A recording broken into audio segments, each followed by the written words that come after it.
मेरे ख्याल से इसमें अपन बहुत सारी चीजें देख चुके हैं। पानी से बिजली कैसे बनती है वो आप जानते हो। कोयले से बिजली कैसे बनती है वो आप जानते हो। स्थितिज ऊर्जा का यूज करके कैसे इससे बांधों से बिजली बनाते हैं, उसका वीडियो देख चुके हो ना। उसके बाद आ जाता है जैव मात्रा बायोमास, ये भी इम्पोर्टेंट टॉपिक है। जितने हैं ना सब इम्पोर्टेंट ही है। कुछ भी पूछ सकते हो और मन से लिखने को आएगा, सबसे बड़ी बात। इसमें रटने वाली जरूरत नहीं है। हाँ, क्वेश्चन आंसर जो बुक के रहेंगे वो तो कर ही लेंगे। जैव मात्रा या बायोमास, हम ये पहले जैव मात्रा का यूज मतलब बायोमास है क्या। बायोमास मतलब कि जो जैव अवशिष्ट है उसके द्वारा ऊर्जा बनाना।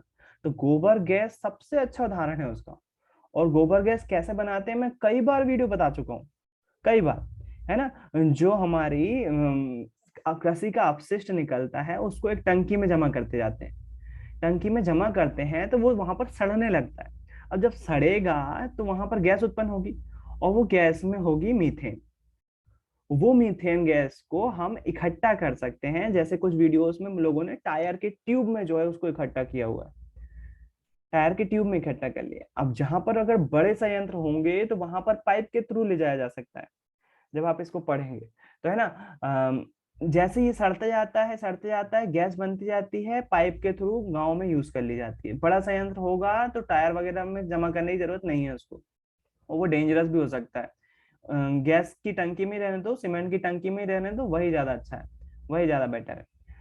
तो यहाँ से जो है गैस की टंकी में हम क्या डालते हैं, हम जो है वो गोबर डालते हैं, कचरा डालते हैं, अपशिष्ट डालते हैं। इसको संपाचित्र भी बोल सकते हैं। संपाचित्र आप इसको पढ़ेंगे ना, एक बार पढ़ना बनता है ना, इसको पढ़ लेते हैं। जय मात्रा क्या है, हम वर्णन कर चुके हैं। प्राचीन काल से ही लकड़ी का ईंधन के रूप में उपयोग करते जा रहे हैं। यदि हम सुनिश्चित कर लेंगे पर्याप्त वृक्ष लगाते जाएंगे तो जलाने से लकड़ी की निरंतर आपूर्ति भी संभव हो सकती है। ईंधन के स्वरूप में उपलों के दहन से भली आप परिचित हैं। भारत में पशुधन की विशाल संख्या भी हमें ईंधन के स्थायी स्रोत की उपलब्धता के बारे में आश्वस्त कर सकती है। चूंकि ये ईंधन पादप एवं जंतु उत्पाद हैं, अतः ईंधनों के स्रोत को हम जैव मात्रा कहते हैं। तो जो इस ईंधन के उत्पादक हैं वो कौन है, पादप और जंतु इसके उत्पाद है। क्योंकि गोबर के अपशिष्ट मलबूत वगैरह उनसे प्राप्त हो रहा है हमको, इसलिए हम इसको क्या बोलते हैं, जैव मात्रा बोलते हैं, बायोमास बोलते हैं।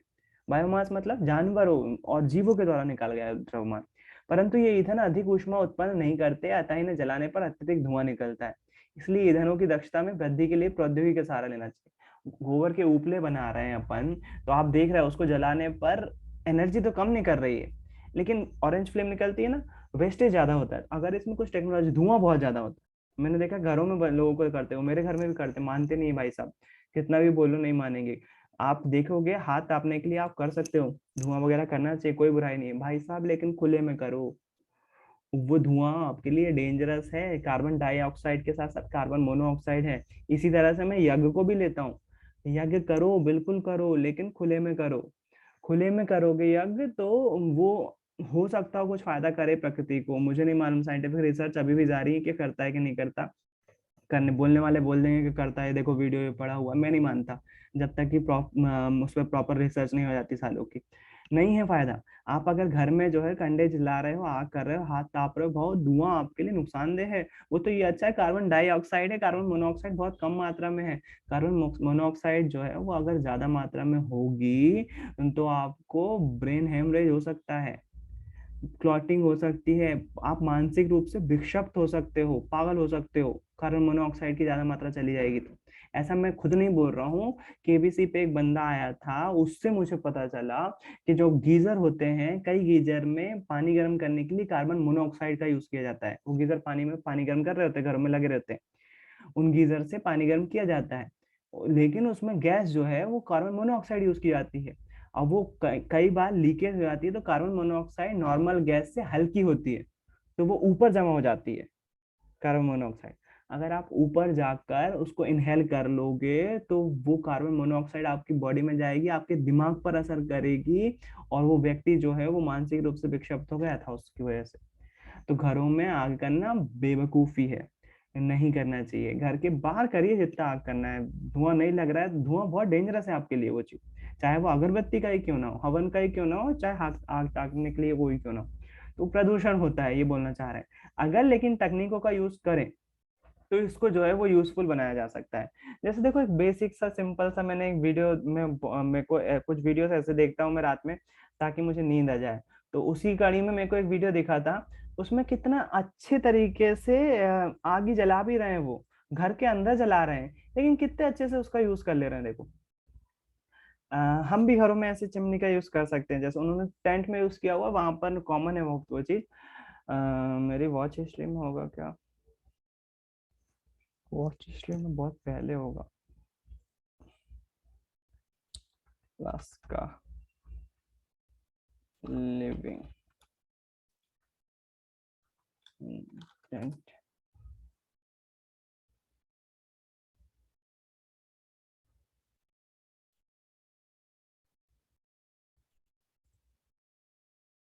मैं ऐसे वीडियो देखते रहता हूँ, इसमें साउंड नहीं होता है, सिंपल सा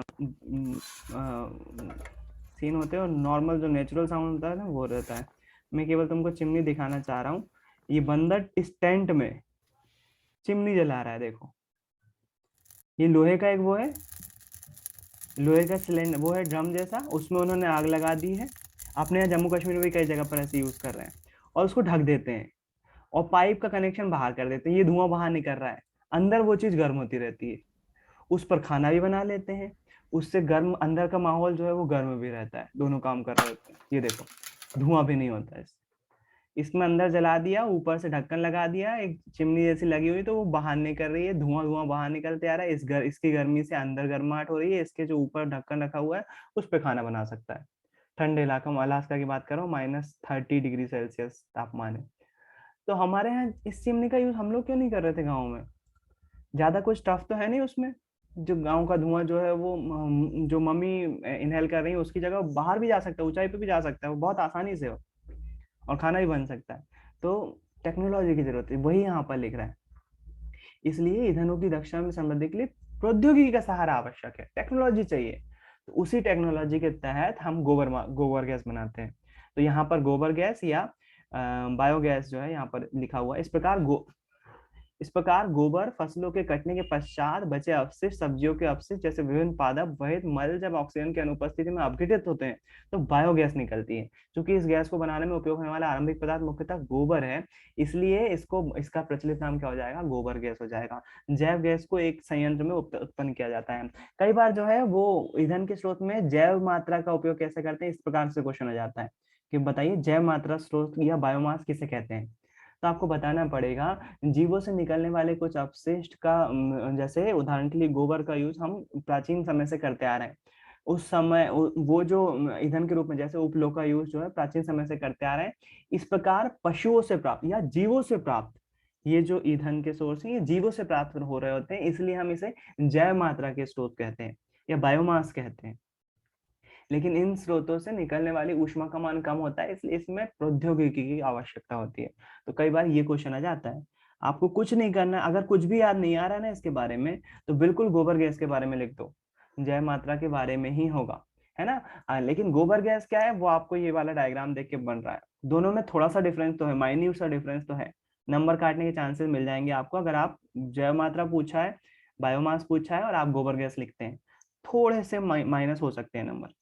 रिलेट करता है, बिल्कुल रिलेट करता है। जैव मात्रा में क्या करोगे, आप लिखोगे प्राचीन काल से ही हम लकड़ी और जानवरों से प्राप्त होने वाले अपशिष्ट जैसे गोबर का यूज उपले बनाकर ईंधन के रूप में करते आ रहे हैं। जानवरों से प्राप्त होने वाला यही जो ईंधन का सोर्स होता है, स्रोत होता है, उसे हम जैव मात्रा स्रोत कहते हैं। ये स्रोत जानवरों से मिल रहे होते हैं, इसी कारण से इन्हें जैव मात्रा बोला जाता है।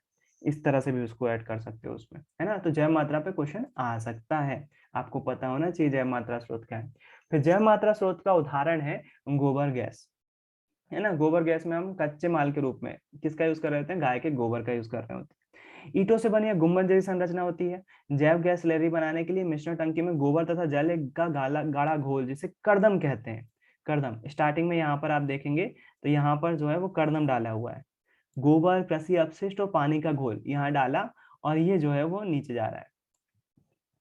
मिट्टी क्यों लगा दी यहाँ पर, यहाँ पर मिट्टी डाली हुई है, मिट्टी डालने का तो कोई मिट्टी से ढका होगा इसको, लिखा होगा इसमें। कर्दम डालते हैं जहां इसे संपा चित्र में डालते हैं, ये संपा चित्र है, ये जो टंकी बोलती है ना, बीच वाली टंकी, इसको संपाचित्र बोलते हैं। डाइजेस्टर में डाल देते हैं। संपाचित्र चारों ओर से बंद एक कक्ष होता है जिसमें ऑक्सीजन नहीं होती, चारों तरफ से बंद रहेगा, ऑक्सीजन नहीं होगी ताकि डिकम्पोज हो सके। गोबर की स्लरी के जटिल यौगिकों का अपघटन कर देते, गोबर की स्लरी के जटिल यौगिक का अपघटन कर, सॉरी, अपघटन प्रक्रिया में पूरा होने तक इसके फलस्वरूप मेथेन, मेथेन मीथेन दोनों बात सही है, वो एक ही शब्द है, कंफ्यूज नहीं होना। Methane, carbon dioxide gas, hydrogen तथा हाइड्रोजन सल्फाइड जैसे गैस उत्पन्न होने में कुछ दिन लगते हैं। जैव गैस को संपादित के ऊपर बनी गैस की टंकी में संचित कर लिया जाता है। तो यहाँ से जो गैस निकल रही है ना, ऊपर एक और टंकी बना देंगे जिसमें इसको स्टोर कर रहे होंगे, क्योंकि तुरंत तुरंत तो यूज कर नहीं सकते ना, और एकदम से ज्यादा मात्रा में उत्पन्न भी नहीं होगी, तो इसको स्टोर कर लेते हैं एक अलग टंकी में। फिर उसके बाद उस टंकी से जो है घर में कनेक्शन लिया जाता है। जैव गैस का एक उत्तम ईंधन है। जैव गैस एक उत्तम ईंधन है क्योंकि इसमें 75% मिथेन गैस होती है। ऑब्जेक्टिव बनता है इस पे कि जो गोबर गैस होती है, बायोगैस होती है, उसमें कौन सी गैस सर्वाधिक होती है, तो 75% मीथेन गैस होती है। मीथेन का फॉर्मूला CH4 है ना, मीथेन गैस होती है इसके अंदर, जैव गैस में, बायोमास में। इसको याद रखिएगा, ऑब्जेक्टिव बनता है। यह धुआं उत्पन्न किए बिना जलती है। लकड़ी चारकोल, जैसे अपनी नीली फ्लेम होती है ना, एलपीजी जलती है, वैसे ही मीथेन जल रही होती है। कार्बन डाइऑक्साइड गैस बनाती है और पानी बनाती है जब जलती है। कोई अपशिष्ट शेष नहीं बचता है, तापन क्षमता उच्च होती है। तो एक तरह से हमने टेक्नोलॉजी का यूज करके उसी गोबर से, जो उपले बना रहे थे ना हम, इतना ज्यादा धुआं निकल रहा था, इतना ज्यादा हो रही थी, उसी टेक्नोलॉजी का यूज करके उसी उपले बनाकर उससे जो है वो गोबर गैस बना ली। इससे जो है वो प्रदूषण नहीं फैल रहा है। अच्छा, उस गोबर का क्या होगा जो बचा रहेगा? उसका तो अपघटन हो जाएगा, गैस बन जाएगी। एक टाइम आएगा जब पूरा अपघटन हो जाएगा उसका, तो वो जो नीचे स्लरी बचेगी, उस स्लरी का यूज जो है खाद के रूप में कर लेंगे। Sorry sorry sorry sorry, slurry नहीं, जो बचा रहेगा, स्लरी तो ऊपर वाले को बोलते हैं, करदम को बोलते हैं स्लरी, है ना, जो बचा रहेगा ना, उससे जो है वो उर्वरक या खाद बना ली जाती है। वो खेतों में काम हो जाती है खाद के रूप में। तो दोनों ही, कुछ अपशिष्ट भी नहीं बच रहा है, गैस का भी यूज हो जा रहा है, तो सभी जगह पर हम प्लस पॉइंट में रहेंगे। तो बायोमास, गोबर गैस एक इंपॉर्टेंट टॉपिक है, आपको आना चाहिए। बायोमास पर लिखना भी आना चाहिए, गोबर गैस पर लिखना भी आना चाहिए। कितने मार्क का क्वेश्चन आना है इसमें से? ये 3। 3 मार्क का क्वेश्चन। तो बिल्कुल जैवमास और गोबर गैस आइडियल क्वेश्चन है। इस पे आपको डायग्राम भी बनाना चाहिए अगर गोबर गैस आता है तो। उसके बाद आता है पवन ऊर्जा। पवन भैया ऊर्जा में क्या करेंगे? हाँ, भैया जो 75% वो गैस होती है मीथेन, हम्म, और जो 25% होती है वो कौन सी कार्बन डाइऑक्साइड होती है? कार्बन डाइऑक्साइड गैस अभी इसमें आया था।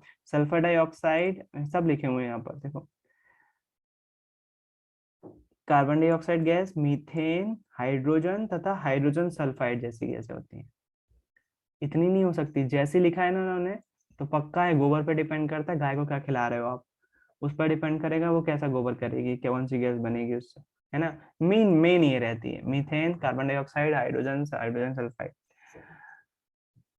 गैसों के सेंसर भी आते हैं पता करने के लिए। तो जापान में टॉयलेट में जो है वो सेंसर लगे रहते हैं टॉयलेट सीट में।